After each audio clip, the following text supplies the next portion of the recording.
ये देखिए, चाय की अगर मैं बात करूं तो चाय जो है, चाय का इन्वेंशन जो है आपका चाइना से शुरू हुआ और आज चाय के मैं समझता हूँ 5000 से ज़्यादा ब्रांड्स जो है इंडिया में आ चुके हैं। हमने एक ठेली वहाँ पे इस्टेब्लिश कर दी और हमने कहा चाय के साथ कुछ स्नैक्स भी चलेंगे। फिर उसका मैं एक इंसिडेंट बताता हूँ। एमसीडी का एक बार इशू भी हो गया था। अब यू वर वेरी सरप्राइज्ड कि जब हमारे ठेली पे भीड़ आ रही थी तो वो हमारी ठेली उठा के ले गए। देखिए, लाइफ में एक बहुत अच्छा वर्ड मैंने कहीं नेट पे देखा था और उसको मैंने अपने अंदर समा लिया है, वो सिचुएशनल अवेयरनेस।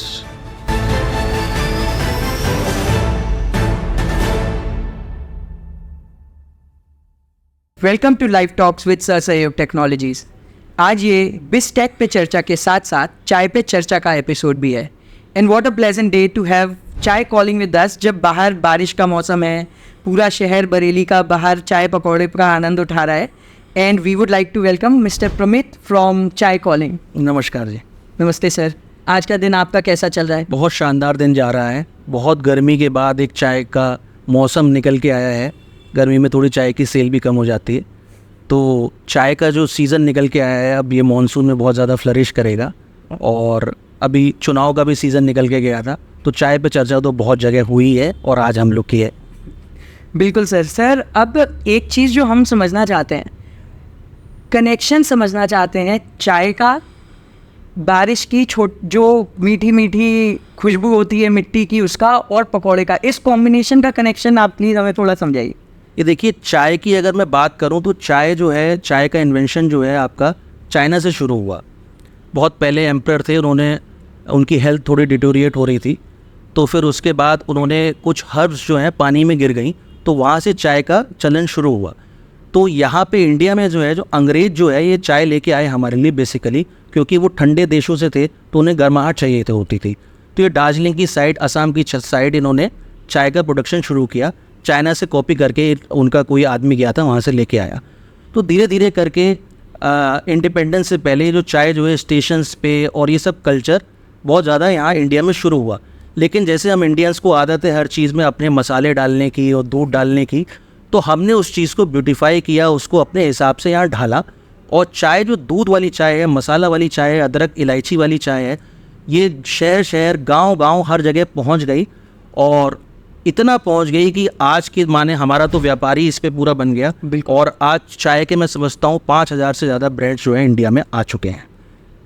सर, इस देश में इतनी सारी चाय पी जाती है, इतने सारे चाय वेंडर्स हैं, एंड इसमें भी आप एक लीडिंग नाम है। उसके पीछे की थोड़ी स्टोरी पे हमें एनलाइटन कीजिए कि आज आपने इस एक चाय की टपरी से लेके आज इतने multi cities, multi all over the country के बिजनेस को कैसे इस्टेब्लिश किया। देखिए, जर्नी की अगर शुरुआत की मैं बात करूं तो बहुत बेसिक से जर्नी है। आज से 2012 में मैंने और मेरे फ्रेंड जो अभिनव हैं, जो इसमें मेरे को फाउंडर हैं, उन्होंने जो है अपना बीटेक किया, क्योंकि पहले बीटेक का चलन बहुत हुआ करता था। इंजीनियर्स एंड डॉक्टर्स की लाइन लगी हुई थी आज से अगर 15 साल पहले की अगर मैं बात करूं तो हम भी उसी में जर्नी में आगे अपना ढल गए। अपने इंजीनियरिंग कॉलेज से हम लोगों ने इंजीनियरिंग करी। लेकिन उसके बाद एक इसमें पॉइंट ये आता है कि अभिनव की सिस्टर की मैरिज होती है। अच्छा। तो हम लोग बरेली वापस आते हैं। ये बहुत इंटरेस्टिंग स्टोरी है। तो अभिनव मुझसे डिस्कस करता है, क्योंकि बिज़नेस का कीड़ा हमेशा से हमारे दिमाग में था। मैं तो एक बिज़नेस फैमिली को बिलोंग करता हूँ। मेरे पापा का शुगर का बिज़नेस है। अभिनव जो है वो सर्विस फैमिली को बिलोंग करता है। इसके पापा SBI में थे। तो इसके दिमाग में कीड़ा हमेशा शुरू से रहा कि मुझे बिज़नेस में कुछ आगे करना है। तो हम लोग के डिस्कशंस कॉलेज टाइम में भी होते थे, बट कॉलेज में जैसे कि हम लोग अपनी जॉब्स में चले गए थे और जैसे वापस शादी में जब आए इनकी सिस्टर की, तो इसने मुझसे डिस्कस किया कि भाई, हम लोग आइडिया पर डिस्कस करते रहते थे। हम लोग ने अपने कॉलेज टाइम में एक फ्रूट पत्ता नाम से फ्रूट का बिज़नेस भी किया था, जिसमें फ्रूट प्लेटर्स जो है कैंटीन में दिया करते थे और उसमें थोड़ा सा अपना उसको फ्लरिश करते थे। उसको भी हम इवेंट मॉडल तक लेके गए थे। तो इसने मुझसे डिस्कस किया कि भाई, मैं अपनी सिस्टर के, अपनी फैमिली के साथ कश्मीर गया था। तो कश्मीर में पहलगांव में इसने बहुत बढ़िया एक कैफ़े देखा, जिसमें डिफरेंट वैरायटीज़ की चाय और कैफ़े जैसा कल्चर आज तो बहुत ज़्यादा हो गया है, चाय वगैरह बहुत सारी चीज़ें आ गई हैं। तो वहाँ से ये कंसेप्ट इसके दिमाग में चला और इसने मुझसे डिस्कस किया। तो मैंने कहा, यार डिफरेंट वैरायटी की चाय ये क्या होता है? क्योंकि आज आप इमेजिन करिए, आज से 2012 की, मैं 13 की बात कर रहा हूँ, तो डिफरेंट वैरायटी की चाय हमें पता ही नहीं थी। घर में मम्मी ने चाय और बनाई, क्या? हमने पी ली, हॉस्टल में चाय बनाई दूध वाली पी ली। तो उसके बाद हमने कहा इस पर कुछ वर्कआउट हो सकता है, अगर हम इसमें कुछ डिफरेंट वैरायटीज़ की टी फ्लेवर्स ले आए, एक बढ़िया सा कैफ़े मॉडल अगर प्लान करें तो हम इसमें कुछ बड़ा कर सकते हैं। तो हमने देखा कि चाय तो दिमाग में चली रही थी, चाय हम लोग पीते भी बहुत थे, दिमाग में लगातार चाय चल रही थी कि चाय पे क्या कर सकते हैं, क्या कर सकते हैं। भाई साहब, कैफ़े का तो सपना बहुत दूर का हो गया, क्योंकि 25-30 लाख रुपए का इन्वेस्टमेंट हम लोगों ने उसको प्लान आउट किया, निकल के आ रहा था। तो उसके बाद उसको रेक्टिफाई करते करते करते करते हमने कहा यार चाय की प्रॉब्लम तो कॉर्पोरेट में भी है। बिल्कुल। हम लोग चाय पी रहे हैं यहाँ पे 10 से 15 चाय लोग रोज आदमी चाय पी रहा है, और एक कॉर्पोरेट की जो चाय होती है ना उसमें खलिश सी आती है। अगर आपने चाय पी हो, मशीन वाली चाय पी हो, पाउडर वाली, का स्वाद होता है। हाँ, थोड़ा सा उसमें जो है खलिश सी आती है। और सब लोग बाहर चाय पीने जाते थे, बिल्कुल, हम लोग भी जाते हैं, तो वहाँ पे इन्वायरमेंट अच्छा नहीं होता था, कंटेमिनेटेड चीज़ें होती थी, बहुत गंदी तरीके से चाय, पानी का कुछ पता नहीं, अदरक इलायची का कुछ पता नहीं, दूध का कुछ पता नहीं। तो हमने सोचा कि इसमें कुछ बहुत बढ़िया सा हो सकता है। तो इस चीज़ को हमने आगे बढ़ाया और हमने कहा इट्स बेटर देन लेट, जल्दी इसको स्टार्ट करते हैं, think early act fast, start small. हमने एक ठेली वहाँ पे इस्टेब्लिश कर दी और हमने कहा चाय के साथ कुछ स्नैक्स भी चलेंगे। यहाँ इनके फादर बैंक में थे, इनको फ़ोन किया कि अंकल एक एम्प्लॉय की ज़रूरत पड़ रही है, बरेली से एक एम्प्लॉय भेज दीजिए जो उस ठेली को मैनेज करे।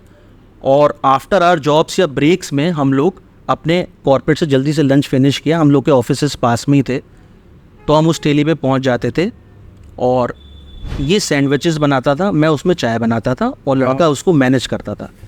अब मैं आपको, एक सोशल टैबू लग जाता है इस चीज़ में, क्योंकि मैं बिजनेस फैमिली को बिलोंग कर रहा हूँ।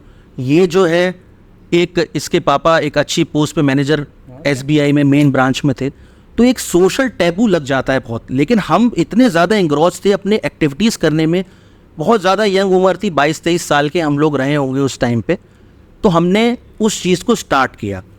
अब स्टार्ट करने के बाद देखा कि चाय अच्छे से मिल रही है, कॉर्पोरेट के, हम लोग अपने कॉर्पोरेट ड्रेस में रहते थे, मतलब अच्छे से वेल टू डू उसमें रहते थे अपने अच्छी ड्रेस में, तो लोग कहते थे कि कुछ अलग सी चीज़ हो रही है। तो हम लोग के कार्ट पे भीड़ बढ़ने लग गई। तो जब भीड़ बढ़ने लग गई तो हमने कहा ये आइडिया तो बहुत बढ़िया है। फिर उसका मैं एक इंसिडेंट बताता हूँ। MCD का एक बार इशू भी हो गया था 15-20 दिन बाद। यहाँ पे तो नगर निगम का आपके बगल में ऑफिस है, आप देखते ही रहते होंगे, इंक्रोचमेंट बहुत होता रहता है। तो वो हमारी ठेली उठा के ले गए। अच्छा। लेकिन हम लोगों ने अपना, हमारा का विज़न बहुत ज़्यादा क्लियर था। हमारा शुरुआत से ही विज़न तो था ही कि हम इसको कॉर्पोरेट में कर सकते हैं और बड़े लेवल पे कर सकते हैं। तो एज अ, हमने एडवर्टाइजमेंट वो चीज़ ज़्यादा लगाई हुई थी।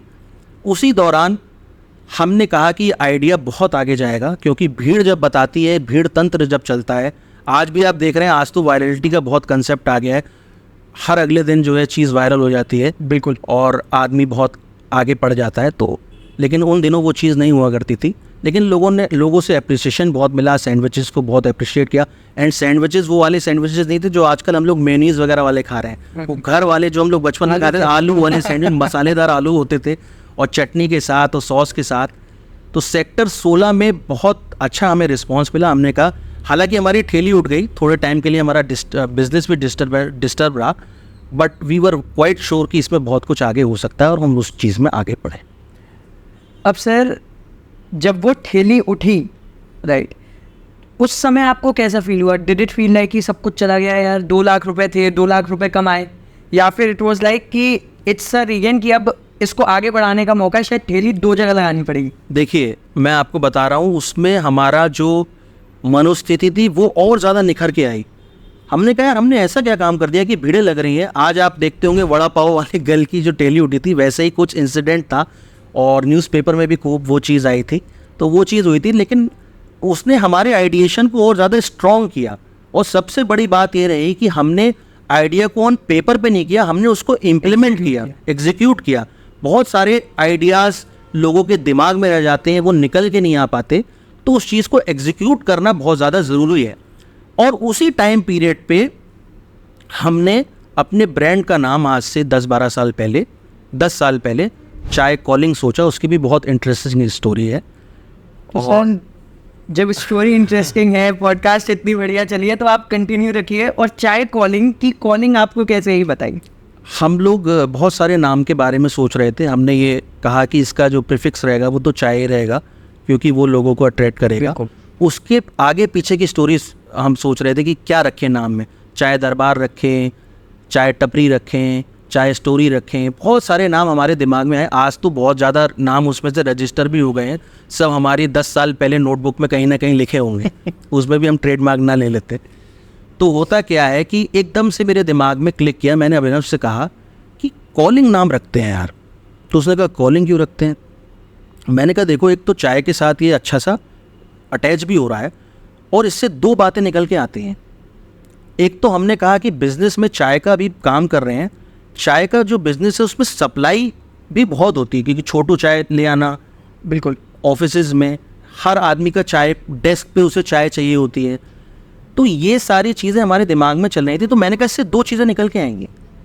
एक तो चाय कॉलिंग, कॉल पे चाय मंगा सकता है कोई, आपका कोई भी आउटलेट हो या कोई भी हम इन फ्यूचर इस्टेब्लिश करते, तो एक तो कॉलिंग पे चाय आपको बुला सकती थी, क्योंकि स्विगी जोमेटो नाम की कोई चीज़ उस समय एग्जिस्ट कर नहीं रही थी।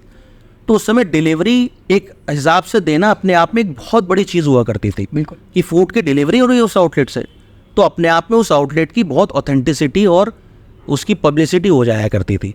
तो एक तो चाय आप कॉल करके मंगवा सकते हैं। दूसरा कंसेप्ट ये निकल के आया कि अच्छी चाय आपको बुला रही है, chai is calling you, it's a break time, it's a relax time, आइए चाय पीजिए, अच्छी चाय पीजिए। तो इस टाइप से चाय कॉलिंग का नाम निकल के आया। अब चाय कॉलिंग का नाम निकल के आ गया, ठेली हमने लगा ली, उस पर हमने चाय कॉलिंग का नाम लगा दिया। अब यू वर वेरी सरप्राइज्ड कि जब हमारे ठेली पे भीड़ आ रही थी और चाय कॉलिंग का जब उसमें हमने नाम लिख दिया, हम लोग कॉर्पोरेट में थे, हमने कोई उसका नाम को हमने रजिस्टर नहीं कराया था, कोई उसका ट्रेडमार्क नहीं लिया था। You won't believe, we were on the streets and people from that corporate, एक बंदा आता है कहता है मैं इसका डोमेन नेम परचेज करने जा रहा हूँ। वाओ! तो सच was the competition at that point of time. उस टाइम पे भी बहुत कॉम्पिटिशन हुआ करता था। तो आज भी जो ट्रेडमार्क है हम लोगों का क्या है कि अभिनव का तो नाम है, उसमें अभिनव टंडन ट्रेडमार्क है चाय कॉलिंग के नाम पे। अच्छा। एंड एड्रेस मेरा पड़ा है।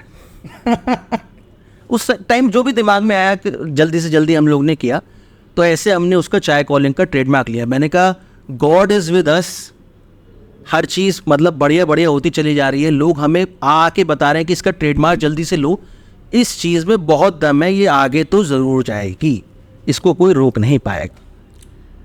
अब सर जैसे आप इसमें आगे बढ़े, ऐसे शहर में आपको अनगिनत चाय की टपरियाँ मिलेंगी जो शायद स्वाद से जानी जाती हैं। कुछ चाय की टपरियाँ हैं जैसे आप इंस्टाग्राम सोशल मीडिया पे देखते हो, अब जैसे एक बरेली में ही है बरेली चाय वाली, एक है बीटेक चाय वाला, एमबीए चाय वाला।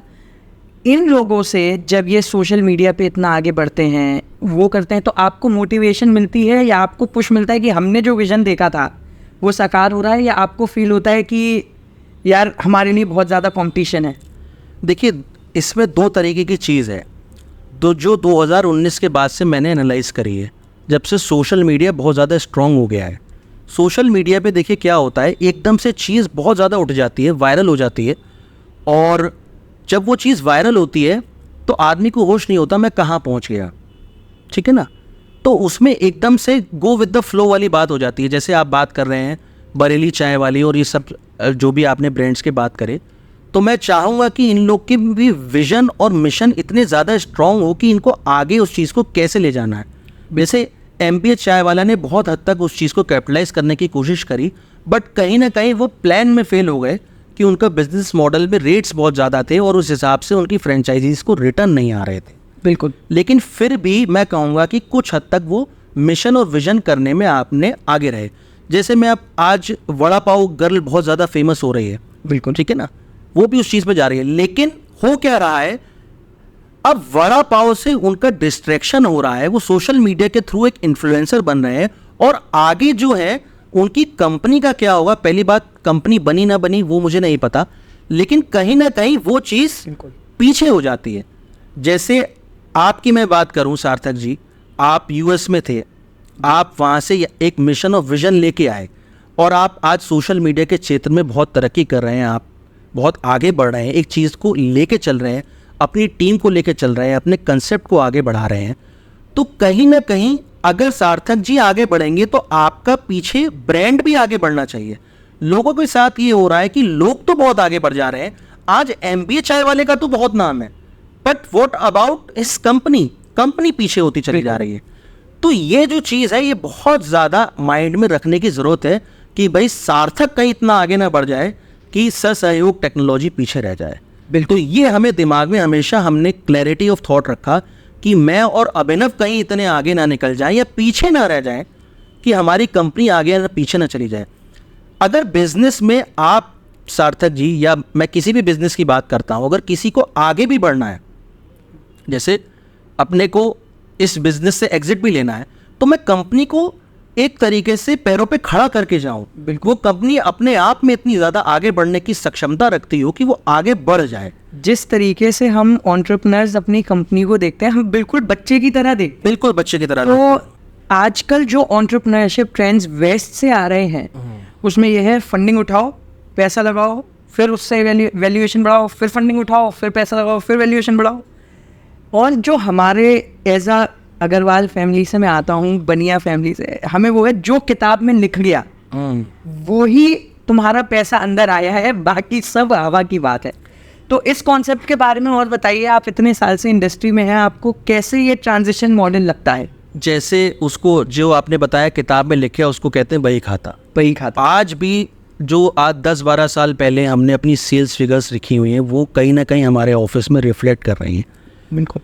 जो बाहर से जो चीज़ आई है उसमें जो आप फंडिंग की बात कर रहे हैं उसमें एंटरप्रेन्योर फंडिंग्स बहुत बड़ी बड़ी बातें हो रही हैं, बहुत बड़ी बड़ी कंपनियाँ बनाई जा रही हैं, पर क्या वो प्रॉफिट में है कंपनी? पहला सवाल तो ये है। अपना सारा का सारा कंपनी कैश बर्न करने में लगी हुई है। एक जो व्यापार की जो नीयत कहते हैं ना, मुझे इस व्यापार को आगे नहीं बढ़ाना है, मुझे अपने आप को आगे बढ़ाना है। मैंने आपको जैसे पहले भी बताया था, तो हर एंटरप्रेन्योर इस चीज़ में लगा हुआ है कि मेरी कंपनी की इवैल्यूएशन बढ़ जाए, मैं इसको स्टॉक मार्केट में इसको ले आऊँ और मेरी वर्थ बढ़ जाए, नेट वर्थ बन जाए, अपने एग्जिट ऑप्शन में ढूंढ लूँ और निकल जाऊँ। और मुझे तो भाई साहब अपने रिटायरमेंट प्लान जैसे करने हैं, LA के बीच में मैं पड़ा हुआ हूँ और पैसा हज़ारों करोड़ रुपए मेरा आया हुआ है।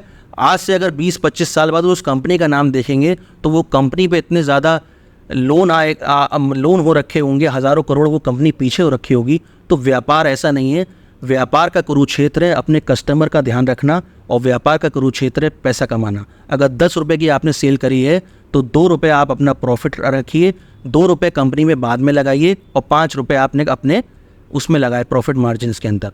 तो व्यापार ऐसे ही चलता है जो ट्रेडिशनल व्यापार चलता आता था। आज भी हम देखते हैं कि यूपी के जितने बनिए हैं या जो लॉबी आ रही है, सिंधी कम्युनिटी आ रही है, वो क्यों इतनी स्ट्रॉन्ग है?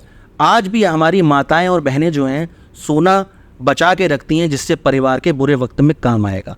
तो अगर हम ये स्ट्रेटेजी नहीं रखेंगे सारा पैसा चला जाएगा। ये एक बहुत गलत जगह ट्रेंड जा रहा है जिसको कह रहे हैं, इस पे सरकार को हमें आगे, हम और आप जैसे एंटरप्रेन्योर्स को आगे आके बात करनी पड़ेगी। आज भी हमारी कंपनी बूटस्ट्रैप्ड है, हमने लीगली जो बैंक से लोन लेने की प्रक्रिया होती है वो करी है, कुछ अपने स्टार्टिंग में फ्रेंड सर्कल्स, कुछ अपनी बचत लगा के किया था। आज हमने करोड़ों की कंपनी बनाई है। मैं एक प्राउड के साथ कह सकता हूँ जहाँ पे 95% जो व्यापार है, एंटरप्रेन्योर्स जो निकल के आ रहे हैं, कंपनियाँ 2 साल में बंद हो जाती हैं। आज भी हम मार्केट में लीडर्स हैं और 12 साल से स्टैब्लिश हुए हुए हैं। सर बिल्कुल सही बात है and I totally agree with this. But sir Instagram पे अब जैसे फॉर एग्जांपल मैं अमेरिका गया था पढ़ने, मेरे कई दोस्त अमेरिका पढ़ने गए थे, वहाँ पे थोड़ी आपको अटपटी सी बात लगेगी वहाँ पे, लेकिन एज अ यंग आदमी जो 18 साल की उम्र पे जा रहा है, वो बोलता है यार मैं तो इंस्टाग्राम पे देख रहा था, बढ़िया निसान GTR चला रहे थे और साथ में गर्लफ्रेंड बैठी थी, साथ में ये था, ये सीन मुझे स्टूडेंट ऑफ द ईयर में दिखाया गया। अच्छा। और जब मैं अमेरिका आया, यहाँ पे मेरे एग्ज़ाम नहीं ख़त्म हो रहे, यहाँ पे मेरे को गाड़ी लेने का पैसा नहीं है, यहाँ मेरे पे ये नहीं है, यहाँ मेरे पे वो नहीं। मुझे लगता है सिमिलर सिचुएशन क्रिएट कर दी गई है एंटरप्रेन्योर्स के लिए।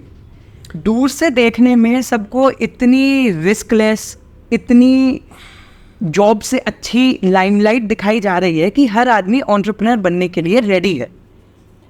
और मैं मानता नहीं हूँ कि जैसे मैं ये नहीं कह रहा जॉब बुरी चीज़ है, जॉब अच्छी चीज़ है, जो भी है, लेकिन एंटरप्रेन्योरशिप सब लोगों के लिए नहीं है। इस बारे में आप अग्री करते हैं? इस बारे में मैं थोड़ा सा और प्रकाश डालता हूँ। जैसे आपने अमेरिका की बात करी, तो अमेरिका की आपने बात करी, वहाँ तो गाड़ियों की बात आपने करी। यहाँ पे एक आईफोन की न्यूज़ आई थी, 80% of the users of iPhone are those people जिनकी सैलरी 15,000 भी नहीं है। वाह। और 80,000 का क्रेडिट कार्ड पे वो आईफोन लेके बैठे हुए हैं। देखिए सपने देखने का सबको हक है, आगे बढ़ने का सबको हक है, लेकिन जो बात हमारे बड़े बुजुर्ग कह गए हैं कि चादर से बाहर पैदल मत लगाओ, तो उसको एक आगे लेके जाते हैं, चादर बड़ी करो बिल्कुल, बट पैर आपके हमेशा बाहर निकले ना, ये तो अच्छी बात नहीं है ना। तो आप बिल्कुल एंटरप्रेन्योरशिप करो, बिल्कुल उसको चीज़ को करो, उस चीज़ में नॉलेज गेन करो, उसको आगे बढ़ाओ। अब क्या होता है, जैसे कि मैंने हमेशा से मैं इस बात पे ज़रूर फोकस करता हूँ, तो बैक टू द रूट्स। जैसे हमारे आपने सुना होगा कि पहले गुरुकुल सिस्टम हुआ करता था। बिल्कुल। 100 साल आदमी की उम्र होती थी, 25 साल में 25 ईयर्स का लाइफ स्पैन, मतलब उसको कैटेगरीवाइज करते थे। 25 ईयर्स गुरुकुल में बच्चा रहता था, तो वो बिल्कुल नॉलेज गेन करता था सारी चीज़ों की, हर चीज़ उसकी जड़ें स्ट्रॉन्ग रहती थी। आजकल जड़ें तो वीक हो गई हैं। वो वेद का ज्ञान करता था, वो अलग अलग मतलब रामचरितमानस सब चीज़ों का ज्ञान अर्जित करता था पहले। उसके बाद वो गृहस्थ आश्रम में आता था, वो जिम्मेदारियों को अनुभव करता था। अगर व्यापार कर रहा है तो व्यापार को आगे बढ़ाता था। उसके बाद वो वानप्रस्थ आश्रम में आता था। अब इट्स अ ट्रांजिशन फेज। जैसे मैंने कहा, आपके पापा अगर व्यापार कर रहे हैं, आपको गद्दी दे रहे हैं, या आप बिज़नेस कर रहे हैं, आप किसी अपने और सबऑर्डिनेट्स को बिज़नेस दे रहे हैं, तो वो वानप्रस्थ आश्रम होता था 25 साल का। उसके बाद आता था आपका वृद्ध आश्रम। अब भाई प्रभु में लगना है और अगले जीवन की तैयारी करनी है और हमें इस धरती से जाना है। तो वो लाइफ स्पैन अगर 100 साल को मैं अगर अब नए ज़माने में करूं तो वो 80 साल का हो गया है एक तरीके से। 20 साल उम्र घट गई आदमी की, तो 20 साल में क्या हो रहा है, 20 साल में हमें अपने अंदर मॉरल वैल्यूज़ लेके आनी पड़ेंगी। हमें अपनी एजुकेशन को स्ट्रॉन्ग करना पड़ेगा, अपना मिशन और विजन बनाना पड़ेगा। मैं अपनी लाइफ को यहाँ से कहाँ स्केल करना चाहता हूँ। अगले 20 साल, बिल्कुल 20 साल से 40 साल तक जो हम और आप एक ही एज कैटेगरी डिफाइन कर रही है, अपने आप को अपने व्यापार में, अपनी नौकरी में, अपने बिजनेस में झोंक देना है। अब सर, आपने 4 आश्रमों की बात करी जिसमें आप दूसरे आश्रम में अभी हैं। बिल्कुल।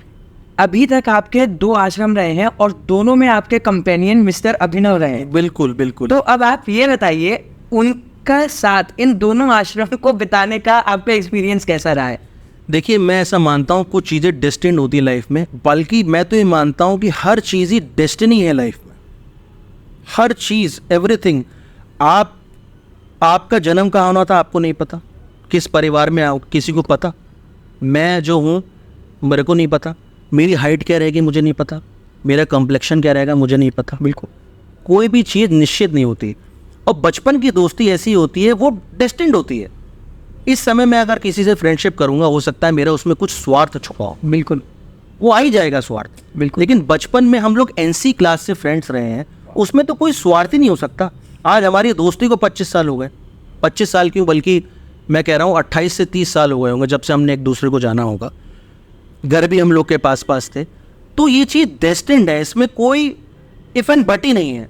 आप कह रहे हैं 2 आश्रम, अगले 2 आश्रम भी इन्हीं के साथ बीतने कि बच्चे भी साथ में हमारे बड़े होंगे, उनको यही व्यापार आगे बढ़वाना है। भगवान ने चाहा और भी व्यापार करेंगे, आगे बढ़ेंगे, तो उनका ट्रांजिशन भी होगा, सोसाइटी को भी कुछ दे के जाएंगे, और फिर जब प्रभु के श्री चरणों में जाएंगे वो साथ में जाएंगे। क्या प्रॉब्लम आ रही है इसमें? Sir, this is very spiritual and amazing at the same time.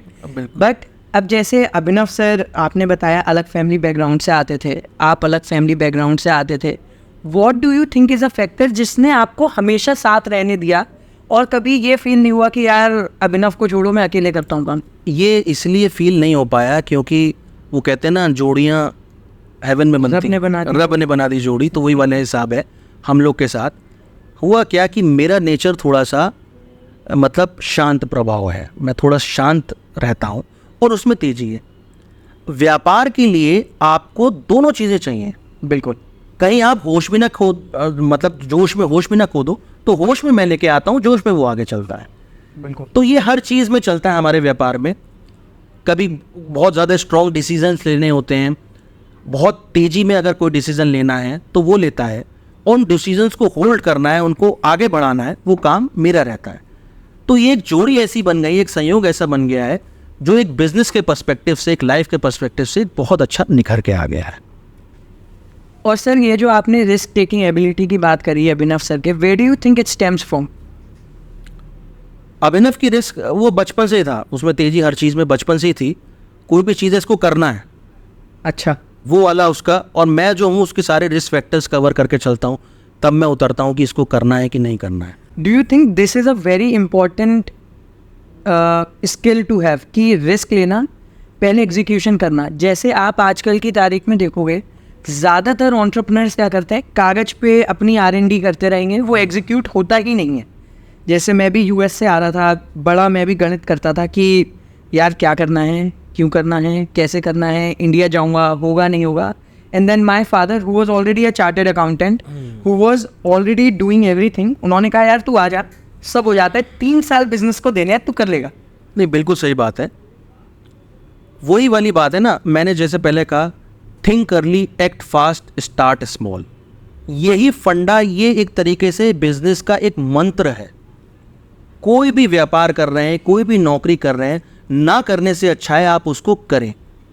और एंटरप्रेन्योरशिप के क्षेत्र में मेरा ऐसा मानना है कि एक को फाउंडर का होना बहुत ज़रूरी है, क्योंकि वरना आप अपने ही ख्याली पुलाव बनाते रहते हैं, आपको पता ही नहीं चलता कि आप कहाँ जा रहे हैं।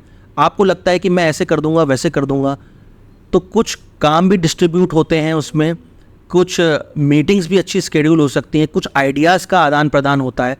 तो ये एक चीज़ बहुत ज़्यादा ज़रूरी है, और ना करने से अच्छा तो आप उस चीज़ को करके आगे बढ़ें। ओशो ने भी यही कहा है। ओशो कहता है कि दिमाग में आपके जो चल रहा है ना, उसको आप पहले करिए। और आप एक बात और देखिए, जब हमने व्यापार स्टार्ट किया था, कॉर्पोरेट में तो बहुत ज़्यादा कल्चर है कि चाय के साथ सुट्टा बहुत चलता है। तो आप आदमी बाहर निकलता है, ठेले वेले पे चाय पिएगा, सिगरेट पिएगा, और चीज़ें भी लेगा। लेकिन एक तो पहली बात गंदी चाय मिल रही थी, और दूसरी बात देखें तो हम लोग टायर 2 टायर 3 सिटीज़ से बिलोंग करते हैं। आज भी हमारी माताएं बहनें जो हैं, चाय के ठेले पे जाके चाय नहीं पी सकते। बिल्कुल, बताइए। तो 50% लोगों के लिए तो चाय का मार्केट ही नहीं था, वो तो घर पे ही चाय पी रहे थे ना। और चाय जो है, आप एक बार बताइए, इतना ज़्यादा हमारे रिलीजियसली इंग्रॉस्ड हो गई है, किसी व्रत में पहले चाय तो पी लो बेटा।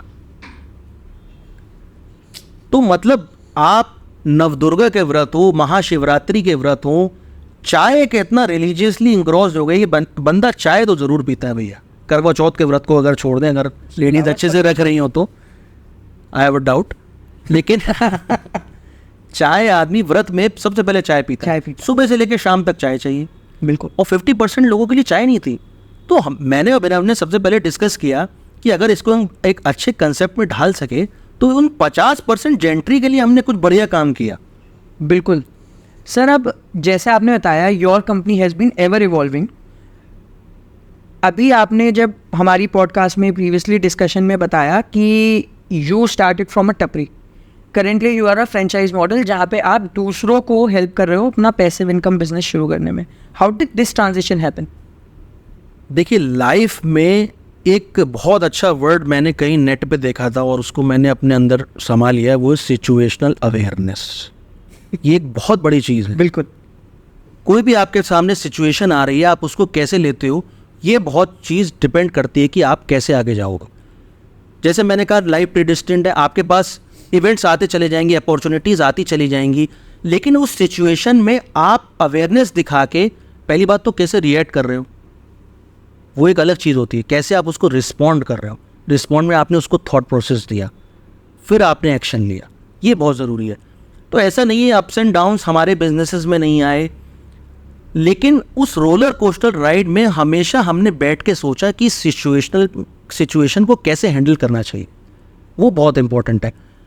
जैसे हम पहले अपनी जॉब्स में थे, तो वी वर सेटिस्फाइड, अंदर से अर्जी आई कि वी वर नॉट सेटिस्फाइड, हमें अपना बिजनेस करना है। ये भी अर्ज बहुत लोगों में नहीं आ पाती, वो सेटिस्फाइड हो जाते हैं कहीं ना कहीं। तो उसके आगे बढ़े, अपना व्यापार करना है, ठेली से करा तो वो ठेली उठ गई, कोई बात नहीं, अब इसे कॉर्पोरेट में हम लेके जाएंगे। हमने कियोस्क मॉडल डेवलप करे। यू वोंट बिलीव, हम कम से कम 200 उसमें कॉर्पोरेट्स में गए, कहीं मीटिंग्स नहीं होती थी, कहीं फैसिलिटी मैनेजर नहीं मिलते थे, कहीं मीटिंग स्केड्यूल नहीं हो पाई, बहुत स्ट्रगल करी, तो कहीं जाके एक जगह हमारा कियोस्क लगा कॉर्पोरेट के अंदर। वो चीज़ हुई। फिर जैसे मैंने कहा लाइफ डेस्टिनी आगे बढ़ती है, तो अभिनव को हेल्थ इश्यूज़ आ गए, तो हमारे वहाँ हमने कम से कम 7-8 अपने कियोस्क लगा दिए थे, तो वो हमारे चल रहे थे, तो हमें बरेली वापस आना पड़ा।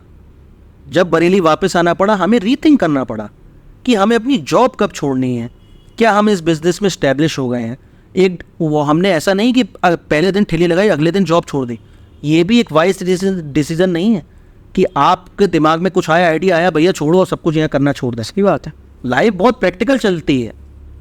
लाइफ में भैया आपको पैसा भी चाहिए, समृद्धि भी चाहिए, सोशल गेटअप भी चाहिए, सभी कुछ का नाम लाइफ है। तो जब हम बरेली वापस आए, हमने रीथिंक किया अपनी चीज़ को, तो बरेली में हमने कहा कि इसको कर सकते हैं कि नहीं कर सकते हैं। बिल्कुल। तो हमने हॉस्पिटल्स पकड़े। हॉस्पिटल में बहुत ज़्यादा डिमांड है चाय की। तो एक तो मरीज आपका वैसे ही बहुत दिक्कत में है, आप तीमारदार बहुत ज़्यादा दिक्कत में है, और कोई अच्छी फैसिलिटी नहीं कहीं। अगर बहुत बड़े बड़े हॉस्पिटल छोड़ दूँ, फोर्टिस वगैरह चेंज छोड़ दूँ, उस ज़माने की बात कर रहा हूँ, अभी तो खैर सिचुएशन बहुत चेंज हो गई है। तो हमने यहाँ 12 हॉस्पिटल्स में बात करके अपना चाय का आउटलेट लगाया। आपके पीछे मिशन हॉस्पिटल भी है, बहुत पुराना हॉस्पिटल है, मेयर साहब देख रहे हैं उसको, तो वहाँ पे हमने अपना लगाया। खुशलोक हॉस्पिटल उस समय अच्छा चल रहा था, SRMS का बहुत नाम है, वहाँ हमने अपने कियोस्क लगाए।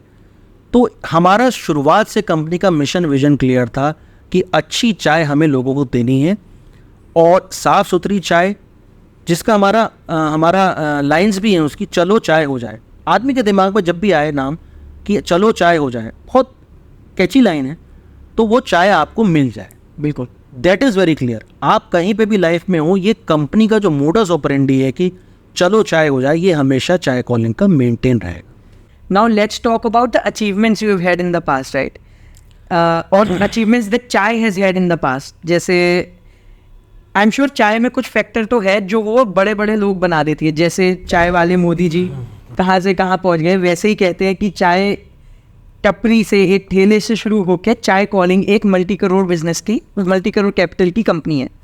तो मोदी जी के साथ जो आपका इंटरव्यू है या जो उनके साथ की स्टोरी है, उस बारे में बताइए।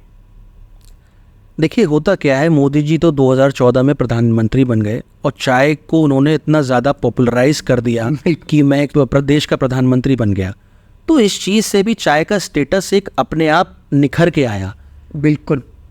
तो होता क्या है, चाय, क्योंकि we were the early movers in this chai industry, मैं बहुत प्राउडली कहना चाहूँगा कि हम आज तो आप जितना चाय चाय देख रहे हैं, चाय चाय कर रहे हैं, चाय चाय हमें पता लग रहा है, इनिशियली 2-3 ब्रांड्स ही होंगे पूरे देश में, उसमें we were one of those top 3 brands में हम लोग ने अपना स्टार्ट किया था चाय का।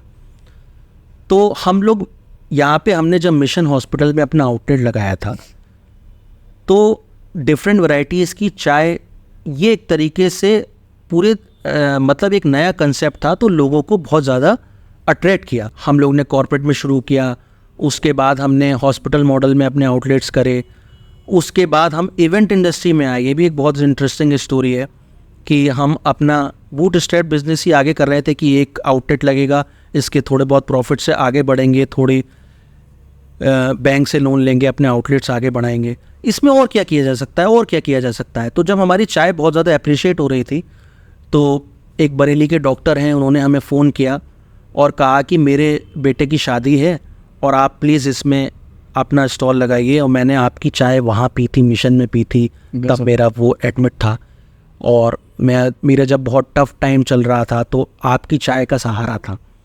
तो मेरा जब अच्छा समय आया है, मेरे बेटे की शादी हुई है, आपको साथ इंक्लूड, तो मैं आपको साथ इंक्लूड करूँगा, और प्लीज़ इसमें आप अपना स्टॉल लगाइए। तो हमने उसमें स्टॉल लगाया। हमें कुछ भी नहीं पता था इवेंट इंडस्ट्री क्या होती है, कैटरिंग क्या होती है, ABCD EFGH कुछ नहीं पता था हमें। हमने वहाँ अपना स्टॉल लगाया और हमारी चाय, एक छोटा सा काउंटर बनाया हमने। जो हम करते थे वही हमने किया। 5-6 तरीके की उसमें चाय रखी, 1-2 तरीके के उसमें स्नैक्स रखे और बहुत ज़्यादा अप्रिशिएशन मिला वहाँ पे। Making a business that is also online. बिल्कुल जिस बिल्कुल तरीके बिल्कुल। से आप बरेली में कर रहे हो, बरेली में ज़्यादा लोग नहीं कर रहे हैं। बिल्कुल। कि अपनी वेबसाइट है, प्रॉपर फनल्स बना के मार्केटिंग हो रही है, मेटा पे एड्स इधर है, इधर है जो। आप बरेली में फ्रेंचाइज ले लो, आप कोलकाता में ले लो, आप असम में ले लो, जहाँ पे भी ले लो। तो देखिए हर चीज़ का ना एक वो रास्ता निकलता चला आता है। जैसे हम लोग चाय बेच रहे हैं तो उसका इवेंट पे मॉडल में निकल के आ गया। उसके बाद इसको हम लोग ने ऑनलाइन सेल्स करना शुरू कर दिया। अमेज़ॉन, फ्लिपकार्ट, यहाँ पे भी हमारी अच्छी सेल्स निकल के आती हैं, तो उन प्लेटफॉर्म पे हमने डालना शुरू किया। बिल्कुल। तो आपका व्यापार ही आपसे चीख के कहता है कि भाई साहब मैं इस लाइन में जाना चाहता हूँ। ये जैसे मान लीजिए गंगा है तो राम गंगा भी निकलेगी, ट्रिब्यूटरीज बनती चली जाती है, ब्रांचेस बनती चली जाती हैं।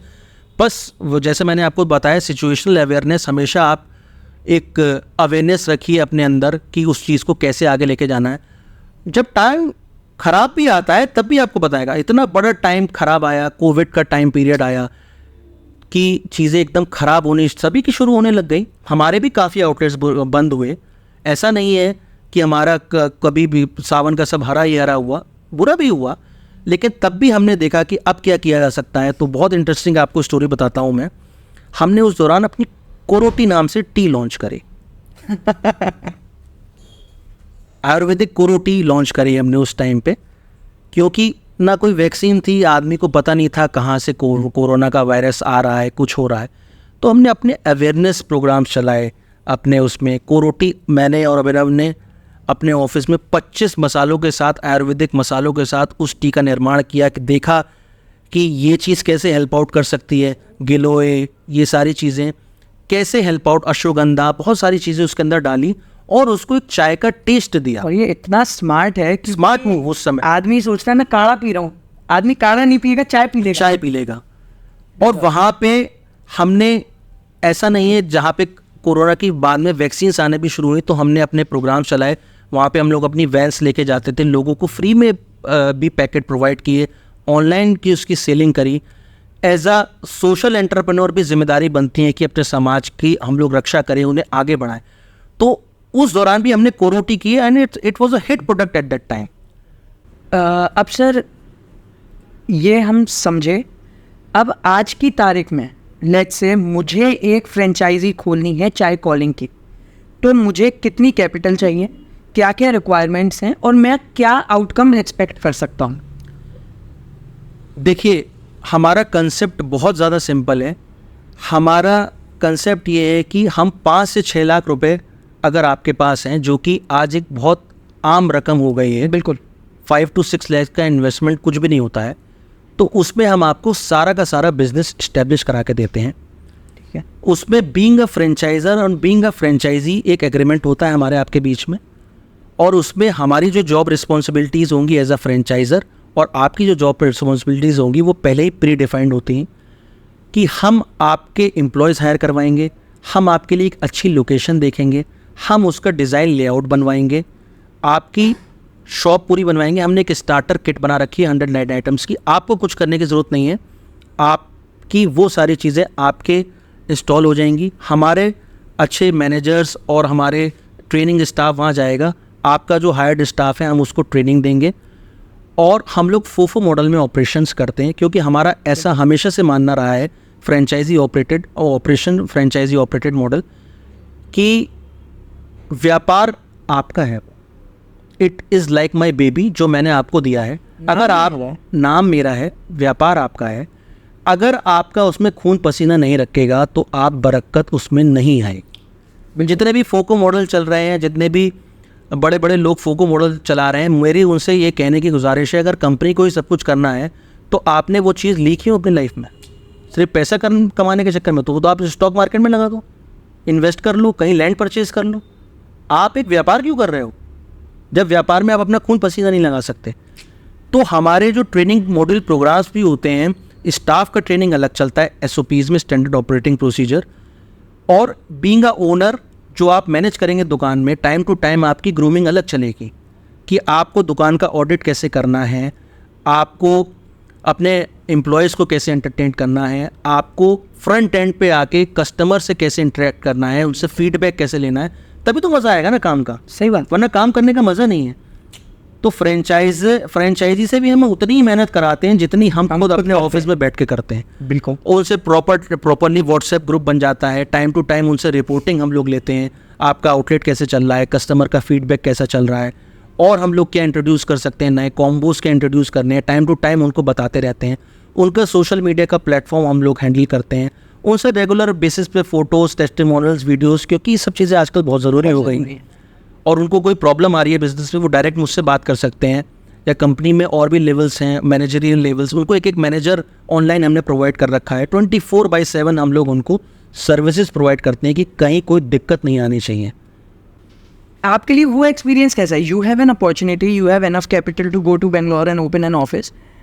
बरेली ही क्यों आपको? I understand, coming back to the roots, how easy is it, how hard is it, क्या हार्डशिप्स हैं? देखिए, एक वैसा एज ब्रैकेट होता है, आज से अगर 10 साल पहले की बात करूं तो दूर के रोल हमें भी बहुत सुहावने लगे थे। हमने भी अपनी कंपनी दिल्ली की रजिस्टर कराई है। ये कंपनी बरेली की रजिस्टर नहीं है, कानपुर की रजिस्टर नहीं है, क्योंकि हमें लग रहा था इसमें यूपी का टैग लग जाएगा। अच्छा। तो हमने अपनी कंपनी दिल्ली की प्राइवेट लिमिटेड कंपनी बनाई, ऑफिस हमने अपना दिल्ली में खोला, सब कुछ ऑपरेशंस वहाँ से हमारे हो रहे थे। जैसे कि समय समय पे कभी अभिनव की तबीयत ख़राब हो गई, या कभी वो कहते हैं ना, अपना शहर हमें बुला रहा था, बरेली कॉलिंग, लाइक चाय कॉलिंग, बरेली कॉलिंग। तो हम जब कोविड के बाद तो हमने सारे ऑपरेशंस यहीं से करने शुरू कर दिए, क्योंकि मैनेजेबल नहीं हो पा रहा था, पॉसिबल नहीं हो पा रहा था, चीज़ें यहाँ पे भी डिस्टर्ब हो रही थी। तो यहाँ पे हमने अपना ऑफिस भी इस्टेब्लिश किया, सब कुछ इस्टेब्लिश किया, और जहाँ जहाँ जैसी जैसी रिक्वायरमेंट हुई, आज हमारी कंपनी का दुबई में भी वर्चुअल ऑफिस है, दिल्ली में भी वर्चुअल ऑफिस है, बेंगलोर में भी वर्चुअल ऑफिस है, कि जहाँ पे, क्योंकि व्यापार आपको बढ़ाना है तो कहीं पे भी आपके कस्टमर को, आपके क्लाइंट्स को प्रॉब्लम नहीं आनी चाहिए। वो एक अलग बात है कि हम यहाँ से ऑपरेट कर पा रहे हैं। हमारे दिमाग से ये टैबू निकल गया कि टायर 2 और टायर 3 सिटीज़ से व्यापार नहीं हो सकता। व्यापार कहीं से भी हो सकता है। आज व्यापार आपके मोबाइल के अंदर है, आपके टैब के अंदर है, आपके कंप्यूटर के अंदर है। चीज़ें टेक्नोलॉजी से बहुत ज़्यादा चेंज हो गई हैं। मैं अभी भी मानता हूँ कि 3 चीज़ें बिजनेस में बहुत ज़्यादा इम्पॉर्टेंट हैं। पहली बात तो आपका product it is very important. जो आपके कस्टमर तक पहुंच रहा है, वो कस्टमर को आपको सेटिस्फाई कर भी पा रहा है कि नहीं। बिल्कुल। दूसरी चीज़ जो मैं मानता हूँ वो है आज की डेट में टेक्नोलॉजी, क्योंकि time to time technology change हो रही है। पहले टिकटॉक था, अब इंस्टाग्राम आ गया, व्हाट्सएप आ गया, AI का ज़माना है, सोशल मीडिया पे इतनी सारी चीज़ें हो रही हैं, दिन प्रतिदिन ट्रेंड्स चेंज हो रहे हैं, सारी चीज़ चेंज हो रही है। आज एक ठेले वाले के पास भी UPI है। बिल्कुल। अगर UPI का टैग उसके पास नहीं है तो वो व्यापार नहीं कर पाएगा, उसको भी इतना पता है। और उसके पास अगर टाइम नहीं है तो उसमें भी टेक्नोलॉजी दे रखी है कि आपके अकाउंट में 15 रुपये ट्रांसफ़र हुए। आता है कि आता है। तो टेक्नोलॉजी बहुत ज़्यादा ज़रूरी है। दूसरी मैंने आपको बताया टेक्नोलॉजी, और तीसरी मैं एज एन एंटरप्रेन्योर, मैंने जो रियलाइज़ किया है कि एक कम्युनिकेशन स्किल्स का होना, कम्युनिकेशन सेट का होना बहुत ज़्यादा ज़रूरी है। अब sir, before we conclude, what is your message to the masses, to the youth, to the entrepreneurs जो बिजनेस कर रहे हैं या आगे करना चाहते हैं? देखिए, मेरा उन सभी को ये कहना बहुत ज़रूरी है। एक बात पे आप पॉडकास्ट में भी देख रहे होंगे कि अवेयरनेस पे बहुत ज़्यादा फोकस कर रहा हूँ। किसी भी चीज़ को आप देख रहे हैं लाइफ में, कहीं पे भी पॉइंट पे आप हैं, एक चीज़ का होना ज़रूरी है, वो अवेयरनेस। आप किस चीज़ से क्या मर्म निकाल रहे हैं। जैसे कि मैं बहुत सिंपल सी बात करूं, एक सुंदरकांड की, जो हमारे घर में मम्मी सब लोग पढ़ते हैं, सुंदरकांड का पाठ करते हैं। अगर मैं उसमें मेनली हनुमान जी की स्टोरी, बिल्कुल हनुमान जी की स्टोरी से अगर 3 चीज़ें आप निकाल सकते हैं, तो हनुमान जी की स्टोरी से ये हमें रटने की ज़रूरत नहीं। हनुमान जी वहाँ गए थे, अशोक वाटिका गए थे, लंका गए थे, वहाँ पे उन्होंने पूंछ से आग लगा दी, ये कर दिया, वो कर दिया। हनुमान जी में बड़ी शक्ति है। ये सब चीज़ों को रटने की, सीखने की ज़रूरत नहीं है। आपको उससे मर्म निकालना आना चाहिए। 3 चीज़ें आप सीख सकते हैं लाइफ में, कहीं पे भी इम्प्लीमेंट हो। वो 3 चीज़ें क्या है? एक तो हनुमान जी सिखाते हैं आपको प्रार्थना दास भाव में। तो आप जो भी कर रहे हैं लाइफ में, हो रहा है, आप कुछ नहीं कर रहे हो। अहम भाव जाएगा। आज सार्थक जी हज़ारों करोड़ के आदमी भी हो जाएं, अगर अहम 1 रुपये का भी उनमें आ गया तो सब खत्म हो जाएगा। हनुमान जी में अहम भाव नहीं, उनसे कभी पूछो कौन कर रहा है, प्रभु श्री राम करवा रहे हैं। मैं कौन हूँ, मैं उनका दास। कोई भी आप कर रहे हैं काम जीवन में, तो एक तो हो गई प्रार्थना, दूसरा हो गया परिश्रम। जो भी आपको लाइफ ने काम दिया है, हमें एज एन एंटरप्रेन्योर चाय कॉलिंग आगे बढ़ाने का काम दिया, आगे समाज से भी जोड़ा है, समाज बढ़ाने का आगे काम दिया। तो दूसरा मैंने आपसे कहा परिश्रम, उसमें आप परिश्रम कितना 100% दे पा रहे हैं, नहीं दे पा रहे हैं। आज ये हम लोग पॉडकास्ट भी कर रहे हैं, अगर मैं अपना 100% नहीं दे पा रहा हूँ तो वो गलत हो जाएगा। आप मुझसे नहीं ले पा रहे हो, मुझसे निकाल नहीं पा रहे हो चीज़ें, गलत हो जाएगा जो भी, क्योंकि एक टास्क मिला ना आपको, आपके व्यापार में आपको एक टास्क मिला ना, आपको पॉडकास्ट करना, आगे बढ़ना है, लोगों तक अपनी बात पहुँचानी है। बिल्कुल। तीसरा है प्रतीक्षा।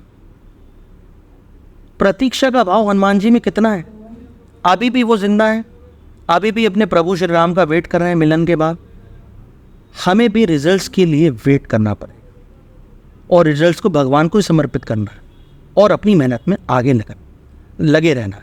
तो ये 3 चीज़ें मैंने आपसे कही, प्रतीक्षा, प्रार्थना और तीसरी चीज़ जो मैंने परिश्रम। ये तीनों चीज़ों का होना बहुत ज़्यादा ज़रूरी है। आप लाइफ में कुछ भी अचीव कर जाओगे, आपको पता ही लगेगा कि क्या जा रहा है। एक बचपन की संस्कृत की लाइंस हैं, वो मेरे दिमाग में, जहन में बहुत ज़्यादा अंदर तक आई हुई हैं। मैं इसको कह के अपने उसको कंक्लूड करना चाहूँगा कि उद्यमेने भी सिद्ध्यंति कार्याणि न मनोरथे, ना ही सुप्तस्य सेहस्य प्रविशन्ति मुखे मृगा। सीधा सा अर्थ है कि सोते हुए शेर के मुंह में भी हिरण खुद नहीं आ जाएगा, आपको उसके लिए एफर्ट करना पड़ेगा, मेहनत करनी पड़ेगी। तो मेहनत का कोई सब्स्टिट्यूट नहीं है और यही सिर्फ आपके हाथ में दिया गया है, बिल्कुल, और कुछ भी नहीं है आपके हाथ। तो जीवन में जो भी आपको टास्क मिल रहा है, ईमानदारी से, सच्ची ईमानदारी, निष्ठा, परिश्रम से उसको करते रहिए और आप ज़रूर जीवन में आगे बढ़ेंगे। बहुत मेरी सभी से यही प्रार्थना है कि इसको जीवन में लेके आगे बढ़ें। Thank you Pramit sir, it was amazing talking to you today. आप सभी से प्रार्थना है कि हमारे परिश्रम को देखें, इस वीडियो को लाइक करें और हम आपके सब्सक्राइब बटन दबाने की प्रतीक्षा करेंगे। चलिए, इसी के साथ अगले पॉडकास्ट का वेट कीजिए। धन्यवाद।